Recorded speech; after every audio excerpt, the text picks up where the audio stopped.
Hey everybody, Ian here, and I've got my interviewing shirt on. I wear this on every interview, it turns out. I've got Chris Bellman with me from Bernie Grundman Mastering. Chris, thank you so much for being willing to do this and for joining me today. No problem. Pleasure to be here. All right. And I'm on record as saying that you and Kevin Gray are my two favorite mastering engineers. You're the mastering engineer that I have like the most records of in my collection. It's just some of my most cherished records. So it's just a really big thrill to talk to you. Appreciate it. Thanks. So yeah, I'd kind of like to just kind of talk about your background. Do you mind where'd you grow up? I grew up, excuse me, I grew up here in San Fernando Valley. I went to all the schools in the area. Yeah. Yeah, went through college and kind of had a double major in electronics and music. Didn't really know where I was headed with it, so I was kind of creating my own major. And did you play an instrument at the time? Like when you major in music, usually it's some instrument, right? Yeah, I was a classical pianist. So I had a lot of classical piano training from the age of about 7 up. So I had delusions of grandeur of being a concert pianist, and puberty hit and rock and roll hit, and that went bye-bye. Have you ever crossed paths with a guy named Garrick Olson? Do you know who that is? No. Garrick Olson is a Chopin interpreter. He won some in Poland in the 70s. He won some competition or whatever. And that kind of jump started his career. He's someone I knew when I lived in San Francisco and was in my 20s. But oh, okay. Yeah. But okay, so you're playing piano and where'd you go to college? Where'd you major in music and electronics? I went to multiple schools because, like I said, in those days you couldn't. They didn't have a major for recording arts, if you will. So I kind of created my own, and so I kind of drove my counselors nuts and and picked classes in multiple schools that pertained to what I kind of had my interest in. Gotcha. So I went to JCs, I went to UCLA, I went to Cal State Northridge, I went to USC, and 2 different JCs out in the area. So yeah, it was kind of complicated. Didn't really know how it was all going to pan out after finishing all that. And what attracted you to electronics? Because I assume that ended up being sort of a perfect thing for when you went into mastering and recording. I kind of grew up with it. My dad was loosely involved in the technical side of theater, stage lighting and all that. And so I kind of, over the years and growing up, helped him rewire houses and, do various things. So I kind of had, enough to be dangerous kind of knowledge. And interest and built various things when I was younger and dabbled in ham radio and so I had that, and then I had this musical side that I tried to figure out what to do with. And so I what did I do? Oh, I wound up finding a gentleman that was teaching recording arts. He was taking a few people under his wing, and that perked my interest. And this was prior to internet, so I don't really even remember how I found him. But I wound up joining that class, and we would go into Capitol Records in the middle of the night when there was no sessions going on, which was unusual in those days. And he brought in his son's garage band, and we practiced recording, learning the ropes of recording. Awesome. And fast forwarding through that lasted about a year and a half, something like that. Got a pretty good cursory overview of the recording and the process. And then the last class was held in a mastering studio. So in those days, that could have only meant cutting a disc, right? Correct. Yeah. And cassette submasters. Which a cassette master is basically just like an EQ'd copy of the master tape, right? Correct. Correct. Yes. So that studio was, the gentleman's name was Allen Zentz Recording. Yeah. And actually, at that point, it was Allen Zentz Mastering. Mhm. So after that class, I hit him up for a job, basically. And he said, well, I don't really have anything right now, but I have plans for building a recording studio. And I thought, okay, cool. I could get on the ground floor of a brand new place. I wasn't really interested in mastering. I wanted to be a recording engineer. And But so you had probably cut some lacquers at that point through that class though, right? through that class, we did indeed cut a couple 45s. That was just part of the class. But my interest was in recording engineering. Yep. And so I stayed. We kept in touch. I kept hounding him. I was back at school. And then I was out for the summer, and he gave me a part-time job working in the mastering studio because the phones were crazy and blah, blah, blah. And so I started sort of working in the mastering as a second engineer / slave, if you will, catering to the clients, answering phones, whatever. I wasn't really doing mastering. And then and this must have been mid 70s ish, if you don't mind me dating you. 74.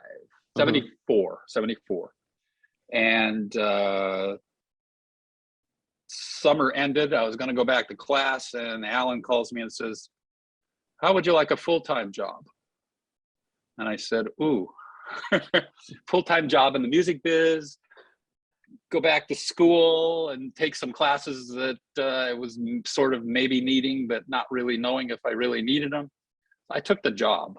Yeah. And kind of the rest is history, because I wound up staying there. I started working in the in the mastering. Sorry, my voice is gone. Started working in the mastering a little bit, and started having small sessions doing tape copy work with clients. Nothing major. And a year plus went by, and just lost myself in all that. And then I started cutting discs, and then I started working with small other clients. Because that studio didn't end up opening up until 77 is what I read. Is that right? Like you were on the mastering end of things for a few years before that even opened. Exactly. So that studio finally got built. There was a mastering facility in the front of it and the studio in the back for full-on recording, a one-room scenario. And I tapped Alan on the shoulder one day, and asked him. I said, "Well, I don't really want to be in here. I want to be back there." And he goes, "No, you don't." And I said, "Yes, I do." And he said, "I'll make you a deal. You stick it out in mastering for another year, and if you still want to go back there and be a second engineer," he says, "you got my blessing." And I said, "Okay." But he knew more than I did, because he knew that my clientele was growing like this. And all of a sudden I was doing huge records for Motown. I did like Rick James and Diana Ross, and I was doing all this stuff that started charting. So meaning after a year, charting, that means your name's getting around. Exactly. My clientele was growing, and I was starting to get a reputation. And so I said, "Okay, I'm staying in mastering," begrudgingly, but in hindsight, it was the best decision of my career. Yeah. And fast forward, and here I am. And that lasted at Allen Zentz. It lasted until that studio closed. It lasted about 10 years. And then I had about a 6-month hiatus before I joined Bernie Grundman Mastering, newly formed at that point. Right. And I don't have, obviously, Bernie and you have come to be like really big names in the mastering world. I don't have a sense of what his name was like at that point. I mean, he's at the point where he can go it alone and open his own studio. Was it a big deal though to go work at his studio at that point? Yes, it was. He was very successful at A&M Records prior to going independent. And he was doing most of the huge projects for A&M. And then he brought in outside work as well, because his reputation grew like crazy. So he was doing Herb Alpert, he was doing Prince, he was doing Michael Jackson, he was doing all this stuff. Yep. So when I joined in 84, we were in the middle of Thriller Hmm. and Purple Rain all at the same time. Yeah. It was nuts. So I kind of hired on, and because I had cutting experience as well. But there was no room for me. So I worked at night in Bernie's room. Mm. So my shift started at like 6 to burn. I call it 6 to burn. And yeah, it was like 3 or 4 in the morning in those days. And a lot of times we would pass each other coming and going in the morning. So Just to keep the lathes running 24/7 more or less, right? It's like you gotta Yep. have, okay. So Bernie, it's his studio, so he gets to do the day shift, and then you're the Yep. other guy, so you run it overnight. I'm the other guy, yeah. And that lasted for several years until finally I tapped him on the shoulder again and I said, "Hey, we need a third room." And he goes, "Yes, you're right, we do." So we wound up building a third room in that facility that was right next to Ocean Way Studios on Sunset. Mhm. By the way, it's not where we currently are now. I see. And so we built a third room, and then I got to move back to the day shift. Yay! Nice. Yeah, and it was wonderful. And so, go ahead. So you basically sort of learned the trade from Allen Zentz, right? That's you learned how to master. That's where you cut your teeth. Pretty much. And so then, like, and then the chapter 2 of that would be Bernie. right. So you continued to learn from him. Like you didn't sort of come fully formed to Bernie. You've also learned stuff from him. Oh, learning every day still. Sure. But yeah. And like, yeah, so like, every mastering engineer I've talked to so far kind of has their guy, right? So like Kevin Gray told me he learned from Bob McLeod. Don Grossinger told me he learned from Dominic Romeo. So I don't really know who Bernie learned the trade from, but you learned from Alan and then also Bernie. But like, like other guys I've talked to have talked about like the guys they learn to sort of, they think of them as almost sort of like inventing mastering. And I think what they mean by that is sort of like the people before weren't so specialized with mastering. Rudy Van Gelder and what's the other guy? Dunan, Ray Dunan, Roy Dunan. Roy Dunan. Like, Yeah. these guys were recording engineers mainly, but they were cutting discs, but they were cutting them more or less flat, I think. I don't think they like necessarily put a lot of, like their main thing was recording. And so I think it seems to me it wasn't until later that people were more sort of fine tuning the mastering end of things. Is that your? That is true. And Bernie was one of the first people to do that. Bernie and Doug Sachs were kind of the innovators for applying EQ in the chain that in the past was only a transfer. Yep. And now they were making little things, and they got known for these little tweaks. And people would question, well, how come that record sounds so good? What's going on there? Yeah. Kind of thing. And so their reputation started growing, and then the art form of mastering sort of was born, if you will, out of a simple tape to disc transfer to an enhancement stage before that disc was cut. Yep. Yeah.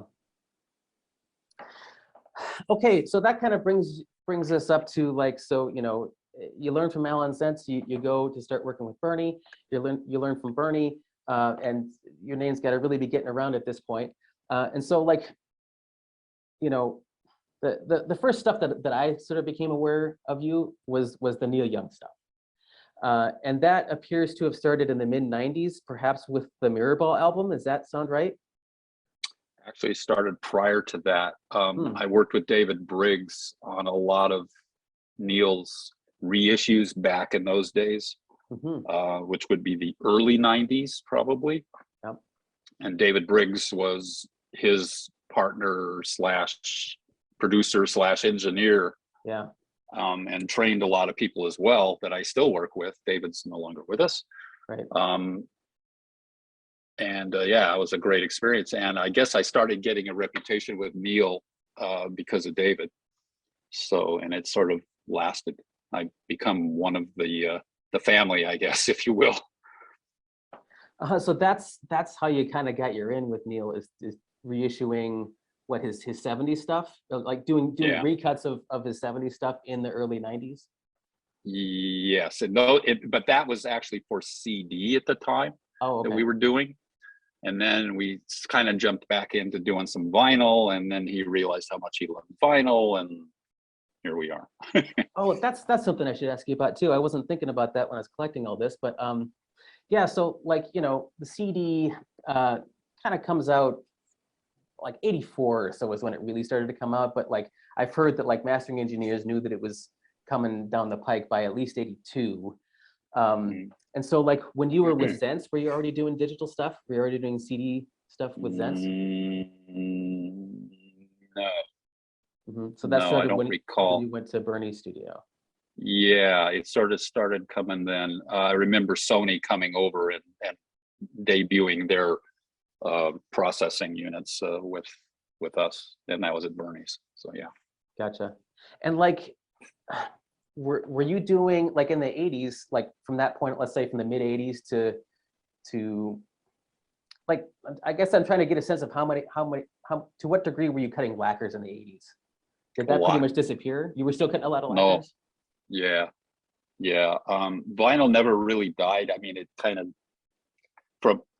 of waned a bit, if you will. But we were doing a lot of club releases. A lot of DJs still liked vinyl in those days. Yep. And then we did have some audiophile clients, if you will. Very few of those days that wanted to do specialized boutique, if you will, releases. So that was vinyl specific. Yep. And that kind of launched, as you know, especially when Michael Hobson and Classic Records and all that sort of happened. So right, and took off. And do you have a sense of when?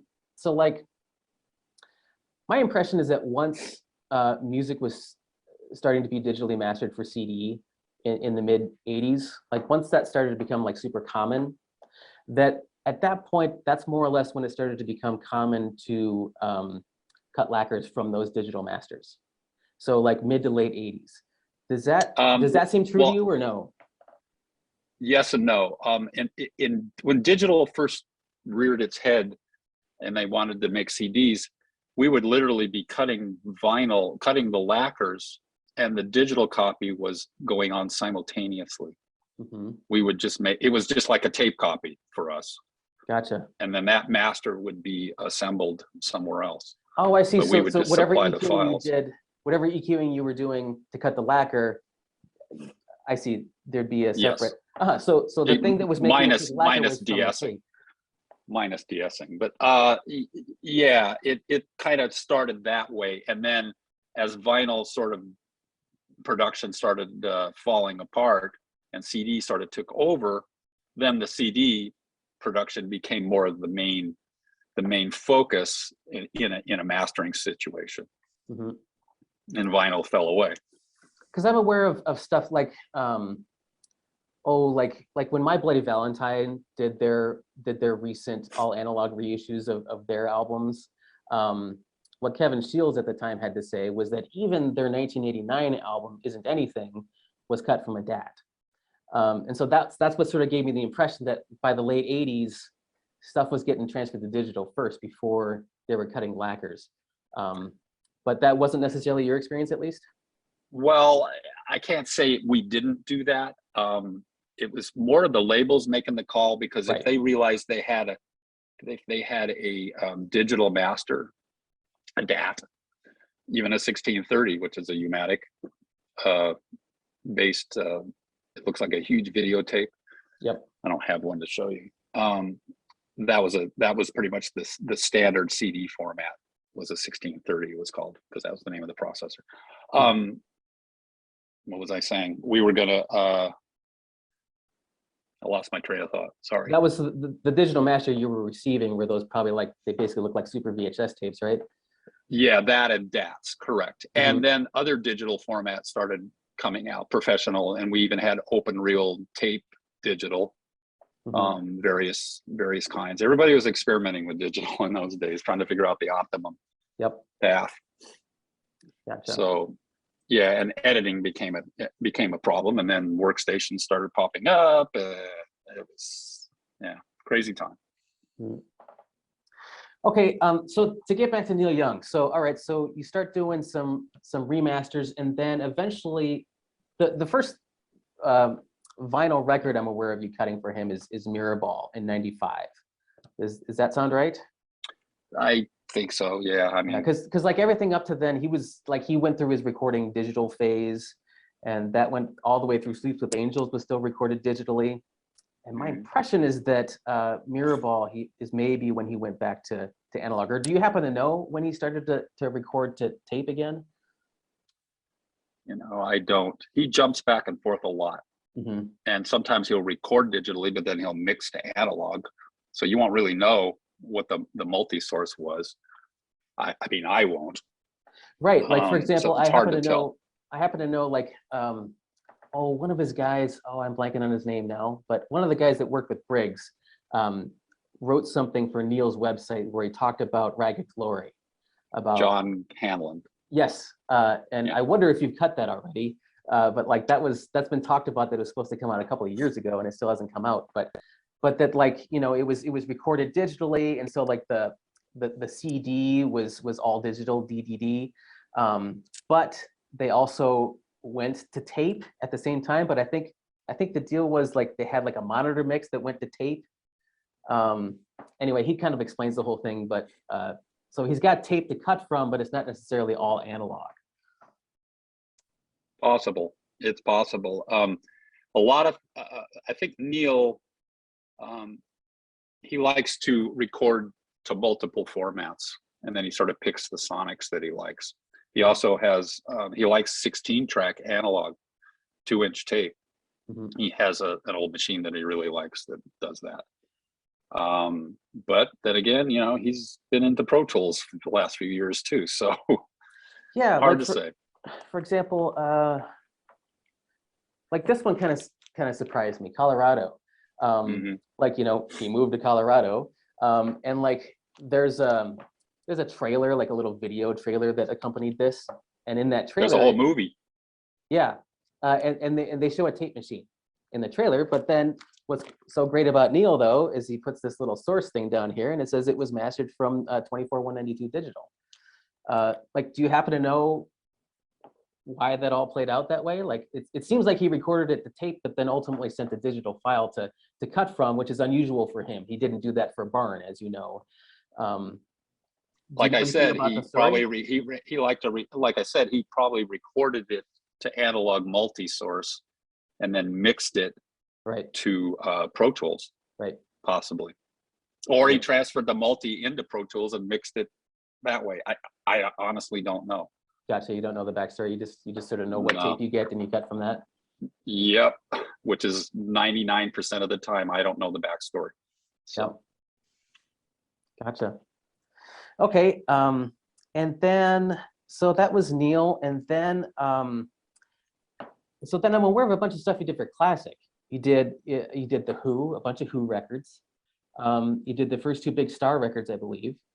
Mm-hmm. That's what's on my radar. What else did you cut for Hobson? Do you recall? Leo Kottke record, I think I did. That one came out really well too. I did really well for Mike. What else? Oh, I did. I did Quadrophenia, which is the Who, obviously. Right.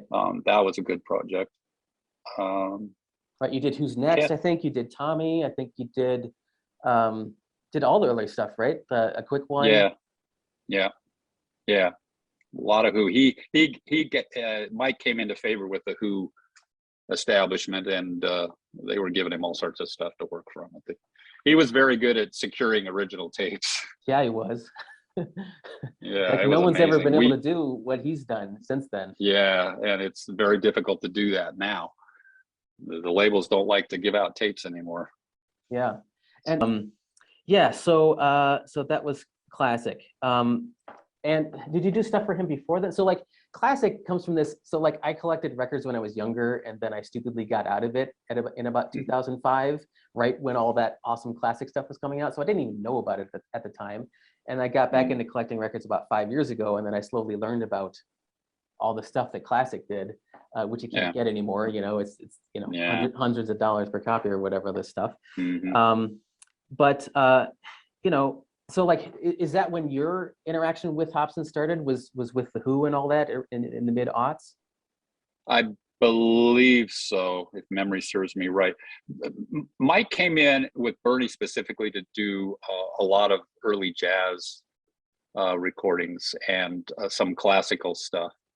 And those all did real well. And then he thought it might be fun to work with me because I was hanging around, and you know, I was assisting sometimes, and sometimes I was just around, and we struck up a friendship. So he decided to try me on some rock stuff, and I guess it worked out quite well for him. So Totally. I'm glad. That was fun. And that brings to mind something I wanted to ask you too, which is like, how does it get sort of decided who gets what work between you and Bernie? My impression as an outsider is that although you've done jazz, Bernie's more of a jazz guy, and although Bernie's done rock, you're more of a rock guy. Does that tend to be how it gets split up, or no? Yeah, it does, but we kind of all do everything. And it's not just Bernie and myself, by the way. At that time when I started, there was Brian Gardner was there, otherwise known as Big Bass Brian, because he did a lot of rap records for Dr. Dre and all that whole thing. Yep. And then there's also, at present, Brian's no longer with us, and his then assistant, now full engineer, Mike Bosey is there. And then there's Pat Sullivan, who does a lot of soundtrack work for John Williams, etc. And then there's Scott Cedillo, who does a lot of work for U2. So there's a lot of us in there. Bernie and myself are sort of the senior engineers, if you will, at the moment there. And then all the other folks have been there less time than he and I. Gotcha. Those others are also cutting lacquers, or is it just you two that cut lacquers? Actually, yes, it's just Bernie and myself, and we've actually trained another guy who is a second engineer. And he does a fair amount of cutting when it's simplistic. Mm-hmm. And then, like, what does it mean with, like, there's a record like this, Ornette Coleman Trio's "This Is Our Music." This is for ORG from 2014, right. I believe. And both of you guys have your initials in the runouts here. So, like, what is the lay person to understand from that? What does it mean when you're both on that? You're both in there making EQing decisions, or what does that mean? Actually, I believe on that one, Bernie EQ'd it and took notes, and then I reproduced his notes and I did the cutting. So we both took credit. Yep. Gotcha. Okay, that makes sense. It was sort of like the team is back together again, because that's how we used to do stuff way back in the 80s. Oh, okay. I would tag team all his cutting. Like I cut most of the Purple Rain stuff at the time, for instance, way back there. And but he clearly did the project and got the credit for it. So, and I don't believe you'll see my initials on Purple Rain either, because I wasn't smart enough to put them on there yet. Okay, since we only have 5 minutes left until the cutoff point here, instead of getting into another big subject, let me just ask you a couple shorter questions here. So, like, you know, I kind of like got to know who you were through Discogs, which is, that's a more recent thing, you know, like, so when I was collecting records in my 20s, I was really mindful about mastering, and I was always trying really hard to get all analog stuff when I could, but, like, you know, stickering wasn't as good back then. That just, like, if there just wasn't as much information available back then, it was much harder. Right. It's still kind of hard now, but you can figure more out. And it was through that process of trying to figure that out that I realized, oh, this Chris Bellman fella, this guy clearly has the equipment to cut all analog. And so I started seeking out stuff that you cut based on Discogs. And have you kind of seen that yourself, that has sort of raised your profile with the general public, you know, such that, like, you know, you're getting contacted by some random guy in Iowa to do an interview, which might not have happened, you know, before Discogs? Is that the case? I don't have a good feel for that. I don't really pay attention to Discogs all that much. I certainly know about it. So I couldn't really comment. I don't think my notoriety has been derived from Discogs. I don't really have a feel. I'm not sure Kevin would. I don't think he would say that they've been instrumental either. It's just that you know, you get known by your projects. Yeah. You don't get known by a database that says you did such and such a record. So we like to be attached to the artist and the project at hand. Mhm. Like, you know, before Discogs, at least, you know, I wasn't aware of specific mastering engineers, you know, but now I am. Although it's also the case that you know, record companies want to advertise that, like, you know, they'll put you guys' names on the covers from time to time, or on hype stickers from time to time. So there's that too, I suppose. Yeah, there is that. Bernie and I always kid about that. We should have copyright that. So we would have been well. So I'd like to then get into the whole Rhino vinyl world.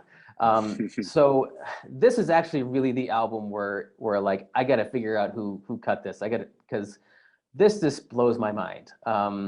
This is an album that I always thought of as not being a good sounding album, and then I hear your cut of it, and it's like, holy shit! Actually, it's a great sounding album, at least in your hands. So you know, the first 4 records you cut for Rhino vinyl.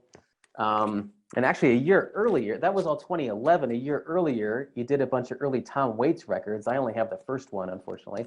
So I wonder what you can tell me about, I've got many more here I'll probably bring up too, but what can you tell me about sort of that whole project when, you know, Rhino Vinyl getting in touch and you know, they got all these tapes and. Which project? I guess the whole Rhino Vinyl thing in general, or was there like one person that you would work with Rhino Vinyl, or was that different people all the time with different? There was, Rhino was in those days, Rhino was fairly large, so there was a multiple people handling projects, and if they needed vinyl, luckily Grundman Mastering was like sort of at the top of their list. Although I know Kevin did a lot of work for them too, so I think it bounced between the two of us. Right. But there's a gentleman that's no longer there. His name was Charles, that brought that Ramones project in, and he had the tapes, which was nice. Yeah. So that was, you know, 75% of the sonics on those tapes was pretty special, and the rest was icing in our system, and you know what I thought needed to be done. So it worked out well, obviously. Right. And so, like, you know, I feel like projects like these, like, they don't happen unless someone gives a shit, right? I mean, because it'd be real easy to do it probably cheaper somehow, like cut from a CD, Sure. or like cut for some crappy source that they didn't have to like go looking for and spend money to get. So they cared. And so that's kind of why I was curious about like who you partnered with at Rhino. Like, who is that person that gives a shit, basically? But it sounds like, well, I think the people isn't there anymore, huh? That Charles is no longer with them. But Rhino as a label is pretty conscious about trying to get the best source possible. Yep. And sometimes when they're licensing stuff, they can't get the best source. So, you know, they're at the mercy of what they can get. Right. And that trickles down to the lowly mastering engineer, who's at the mercy of what, you know, he has to work with. Exactly. I think they're part of the whole like Warner's conglomeration, and I think that this stuff tends to be like Warner's somehow or another. Like, you know, it's like Sire, like kind of falls under that umbrella and stuff like that. Sure. Reprise.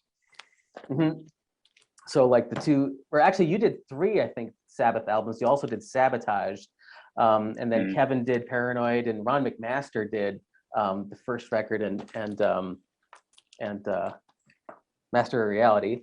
Do you have any specific memories of working on these Sabbath albums? Unfortunately not, although I know the first one that I did that you held up there, I believe that was analog sourced. These both are. These both claim to be. Yeah. Oh, they both claim. Okay.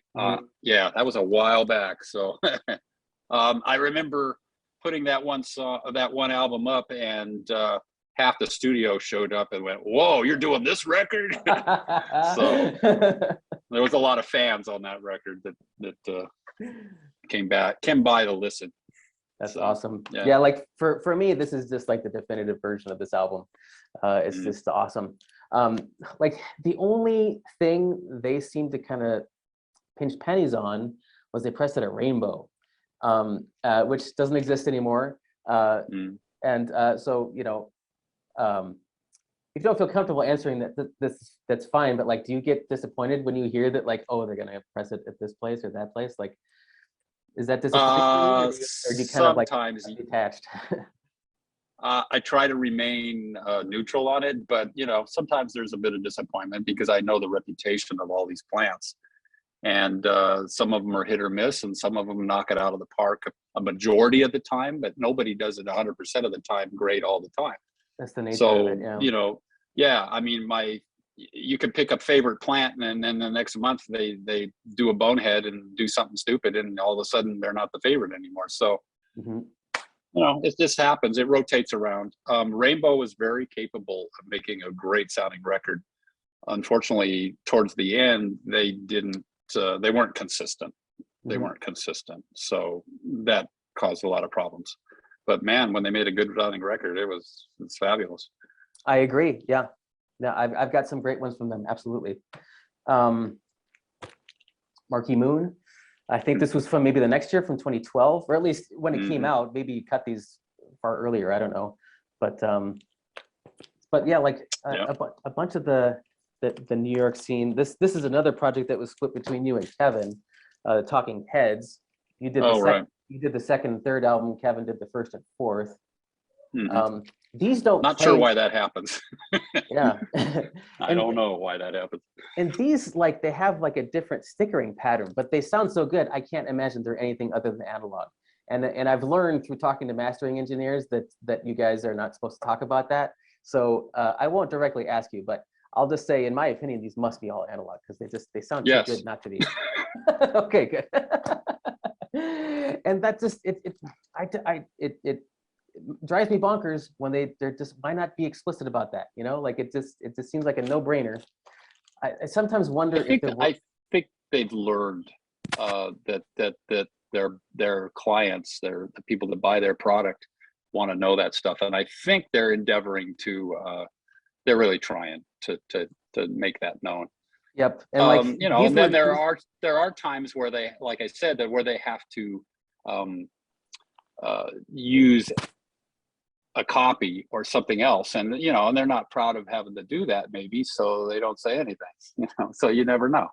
Exactly, and I do get the impression that they sometimes don't necessarily want to devalue other products by, like, you know, if they say this is all analog, and then what's this other one, like a piece of crap, you know, like, so. Yeah.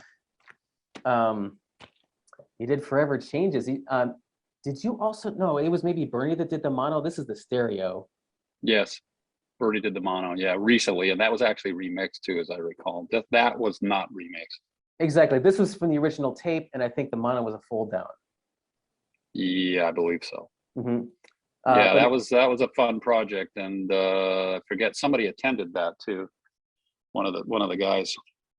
Gotcha. Yeah, Arthur Lee's not with us anymore, but no.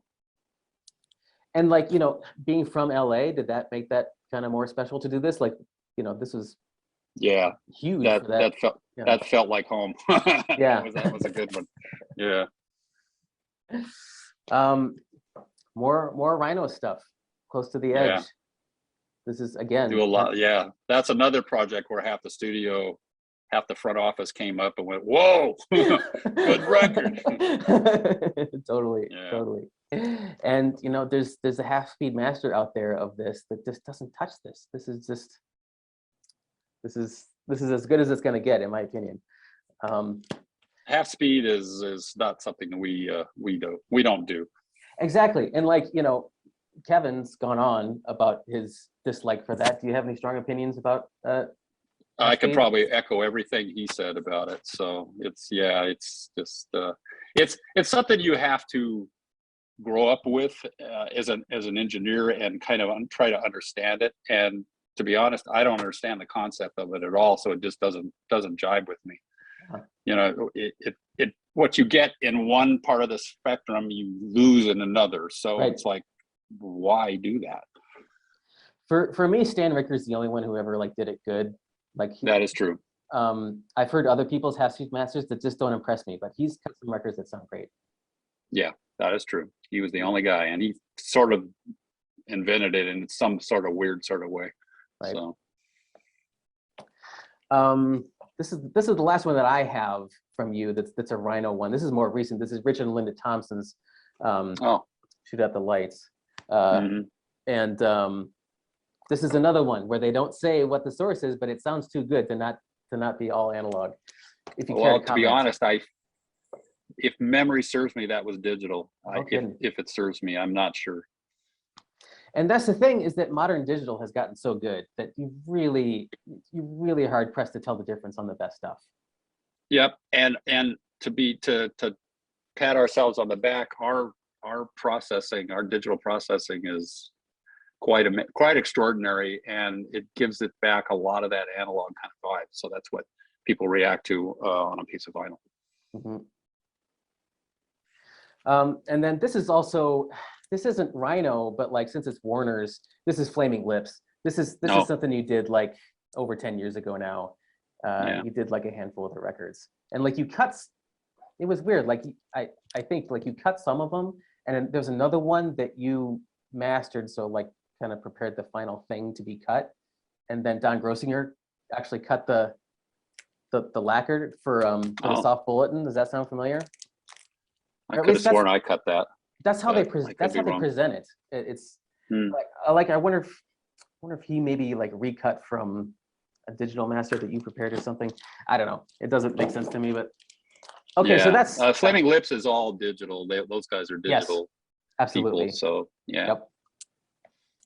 Okay, so that was the Rhino vinyl world. I wanted to talk to you about. Those are just a bunch of my favorite albums. You got to cut the Smile Sessions. This is also getting to be pretty old. I think this is 2011. This came out. Any stories from that, or anything that you remember about this? Like, you got to cut. This was digital, I believe, because it says it's mixed and mastered by some other guy, and then vinyl lacquers cut by you. Really, that was pretty simple, actually. Like I said, it was already mastered. I just had to pretty much set a level and go.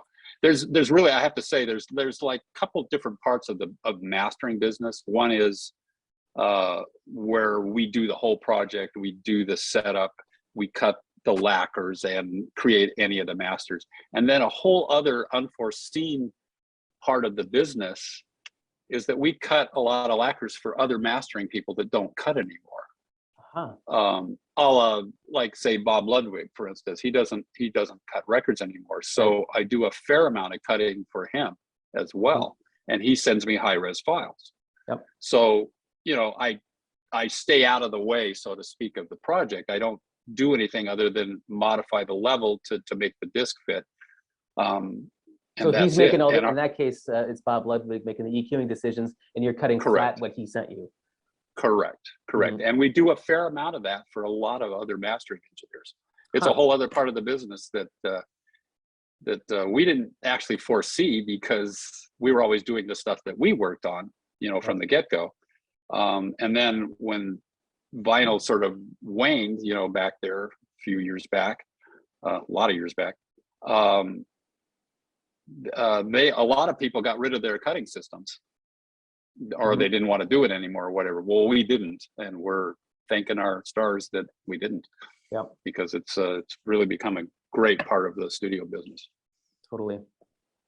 And it's also probably, that's sort of like a side effect of the existence of digital, I imagine, right? Because it used to be that, all you could do was cut from a tape that was sent to you, and that tape, I guess, could perhaps have been an EQ'd copy that they wanted you to cut flat, but probably in general, they were wanting you to make those EQing decisions back in the day. Correct.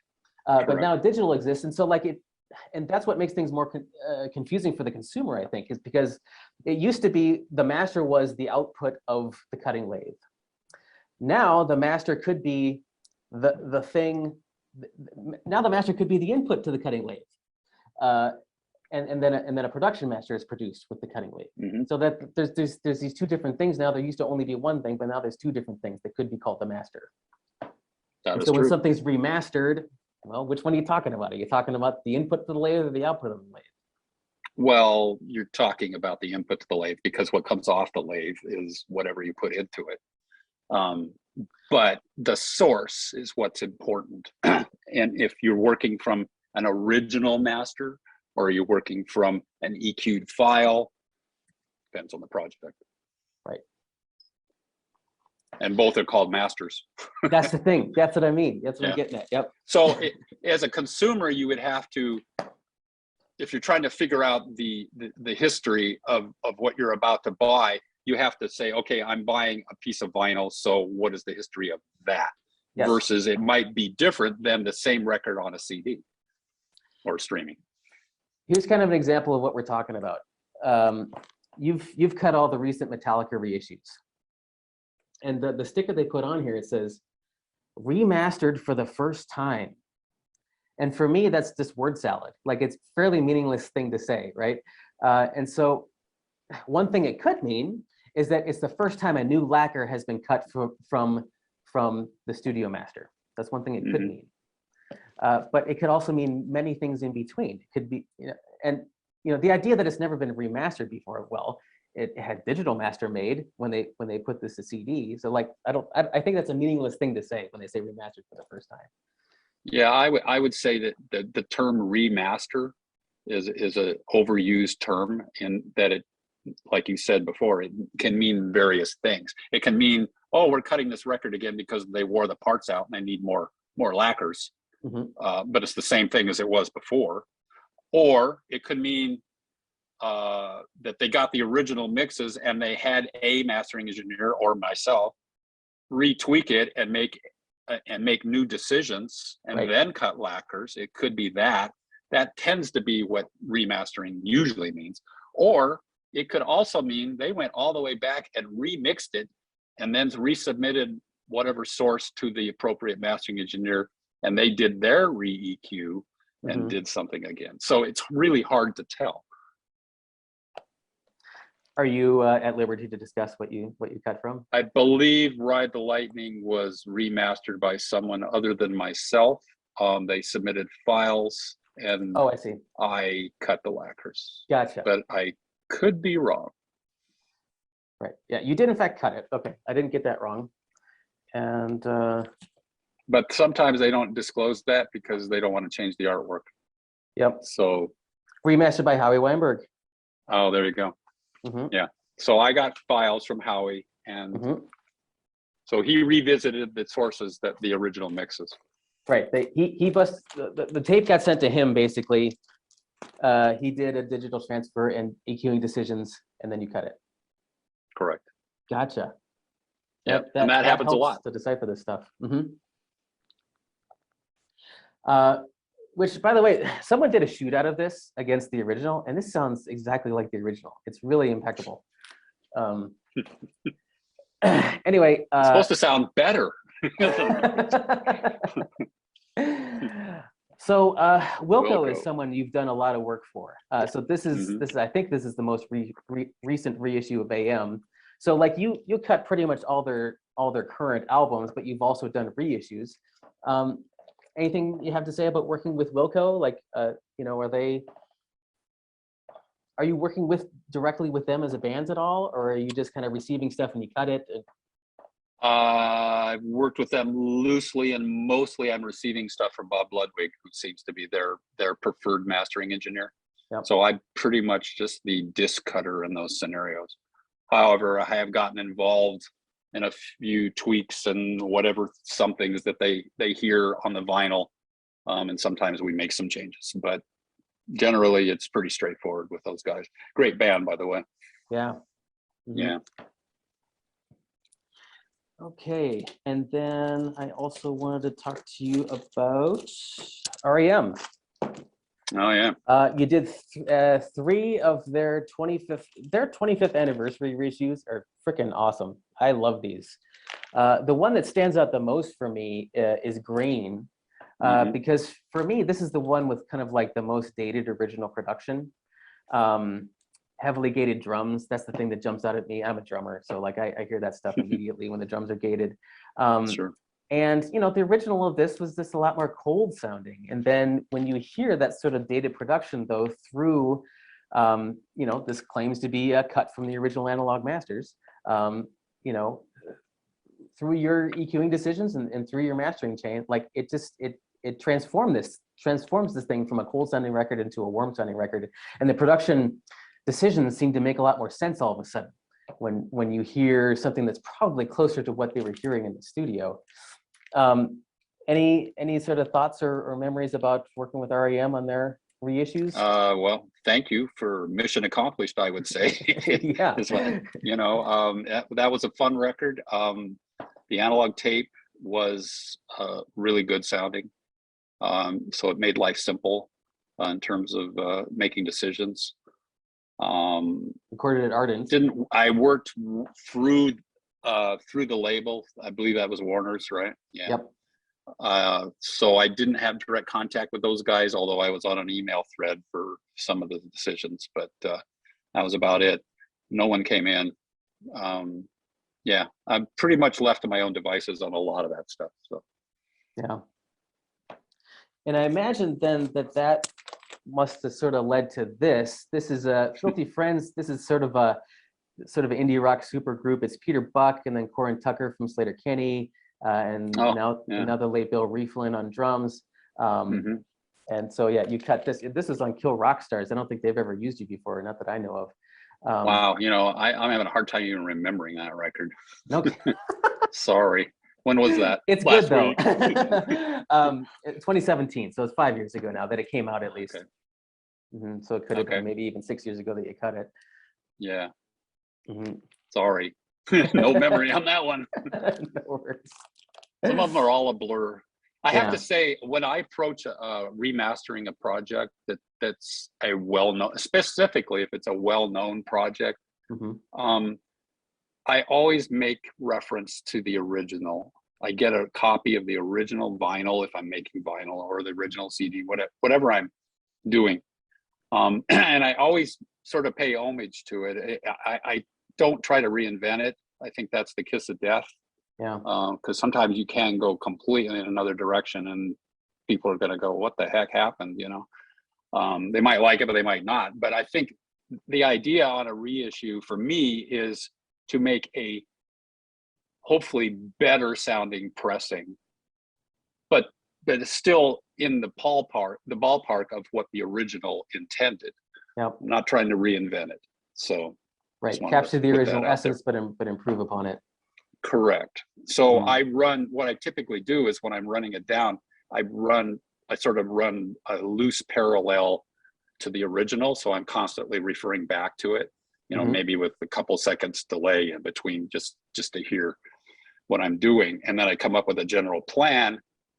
And then when I'm satisfied that I'm in the ballpark with the original, then I put the original away and then I go back and do more detailed work on each song individually and see if I can better myself, if you will.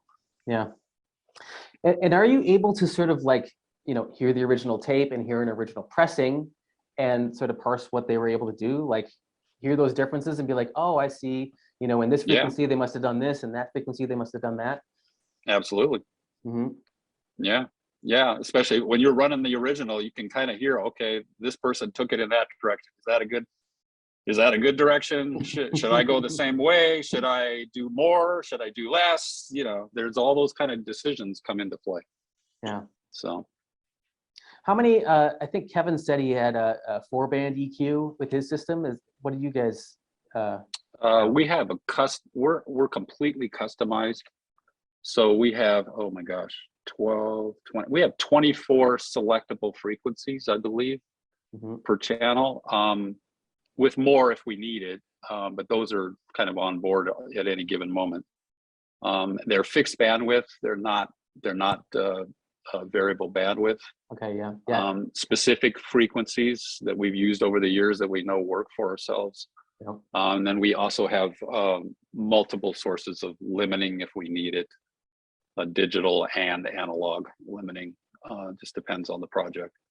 And the system is set up so that we can patch anything in or out. If we're not using something, we're not running through it. We streamline the system for each project depending on what we're doing. Gotcha. So yeah, we're big on signal chain. And I'm thinking I saw Bernie say once that you guys have two different chains. You've got an all tube chain and you've got a solid state chain or something like that. In the cutting room, yes, you're talking about that. We do have two lathes. One was our solid state system that cuts a majority of the higher level pop, rock, rap, blah, blah, blah kind of stuff. And the tube lathe seems to lend itself well to jazz and classical. But not always, but it has a very sweet mid-range on it. So if you're doing like a vocal acoustic kind of thing, the tubes do a really nice thing. But the tubes cannot handle the energy of you know, a Michael Jackson record, for instance. It just they go to pieces. So gotcha. yeah. So it's kind of so a it's nice to have project basis that you decide. Yeah, it's nice to have two flavors that you can kind of aim for. When we're on the fence about it, we'll cut a couple tunes on each lathe, and then we'll listen back to them and go, okay, which one do we like? Let me see how we're doing on time here. Okay, I've got about 10, 15 minutes at the most. Let me make sure I'm getting everything I want to get to here. Okay, do you have any thoughts on what's more important, the mastering chain equipment versus sort of the skill of the mastering engineer?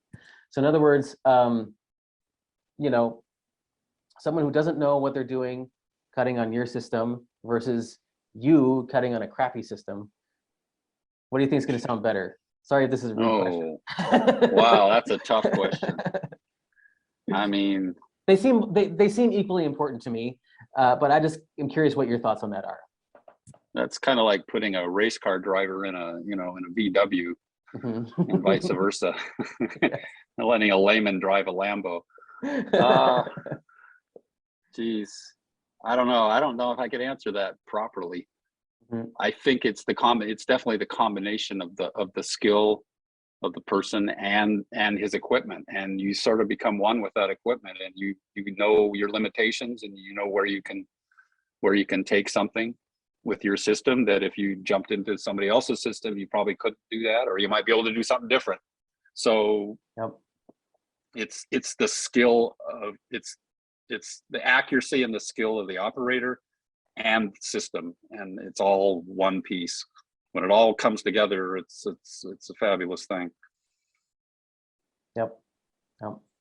So not sure I answered that, but no, you kind of unpacked. That was sort of my sense of what the deal was, and so you sort of unpacked that for me a little bit better. I want to see. So my last mastering engineer interview was Don Grossinger, who cut DMM for 15 plus years. He learned it at Masterdisk and then went on to be the head of mastering at Disc, doing it there. So just like to lay my cards on the table, I like DMM. I think it's good. There's a handful of records that are DMM that I think are great sounding records. I think, gun to my head or whatever, I'd take something that you or Kevin did over a DMM cut, but it can sound pretty darn good. There are those out there that don't like DMM. It does impart a sound to a certain degree. So I'm not trying to like start a fight here between you and Don Grossinger, but rather I'm just curious. Like, for example, DMM seemed to spread pretty quickly in the 80s. Like all of a sudden there was a lot of DMM lathes and a lot of people were doing DMM. As far as I know, Grundman Mastering never went that direction. Was there pressure did you guys consider it? Was there pressure to go in that direction? What was your memory of that experience then, and what do you think of DMM? First of all, we at Grundman's, we use Scully lathes. We don't use Neumann's. Gotcha. And Neumann was instrumental in the DMM movement. Right, it's the BMS 82, I think, was the DMM. Yeah, they modified some of their equipment, and they did it very, very well. Those Germans, they know how to do that stuff. And they did it well. And it had some limitations in that not only, well, how do I put this tactfully? You didn't cut on lacquer, you cut on metal, obviously. So those plates were extremely expensive. So your business sense says, well, gee, what do I have to charge to to make this happen, so you're still making some money. And the equipment, the DMM system was very expensive when it first came out. So there were a lot of financial decisions that would have to be made. And we decided we didn't want to go down that road because we were already actively cutting a lot with what we had. And we didn't think that was going to be a good business change for our, for the business model. That being said, the Sonics, what I've heard when I've compared, when I've had people do projects where they've cut it on both, and I was privy to both, I gotta say, I did not like it sonically. It definitely had a sonic signature. Yep. But it's hard to say if all the apples were apples, if you know what I mean, in that test. I only took it at third hand that, okay, they cut from the exact same source that I did, or vice versa. So don't know the answer to that question. But what I heard was very kind of more digital sonic. It's colder sterility, sounding. if you, yeah, it's cold. Yeah. Yeah. The one thing they touted with DMN is that you had a very long side. You could cut it a little bit louder than you could in standard analog. Yeah, and plus, like, Don Grossinger told me that, like, he has like the world record for the most number of minutes on one side of a disc. He, like, over 30 minutes he put on a side of like a Journey Greatest Hits record or something like that, because you can do that in DMM. Yeah.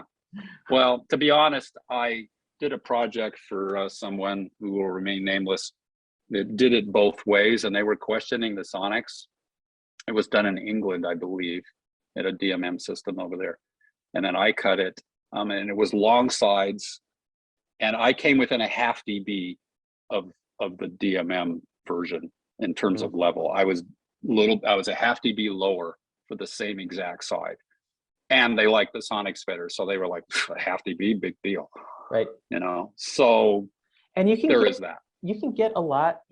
I think of an album like Bitches Brew. Like a couple of those sides are like 27, 28 minutes, and always cut on lacquers, and like it works. It works. Inner groove stuff gets a little uglier at lower levels, so because you want to turn it up louder, so you start to hear the disc more.